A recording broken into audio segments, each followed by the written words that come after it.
இன்னைக்கு நம்மளோட பயணம் வந்து பட்ஜெட்டாக இருக்குது. ஏன்னா இன்னும் 4 நாட்கள் தான் இருக்க போகிறோம், ஒரு 4 நாட்கள். அதனால் நம்ம வந்து ஹாஸ்டலில் அந்த மாதிரி ட்ராவல் பண்ண போவோம். பள்ளிக்கு வந்து நம்ம போக அவ்வளோ அங்கே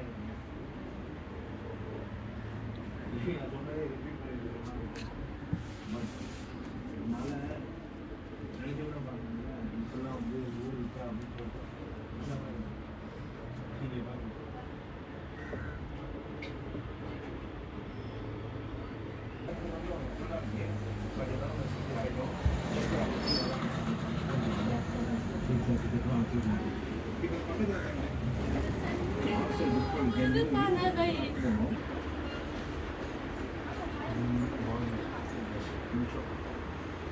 பஸ்ஸிலே போகணும். நம்ம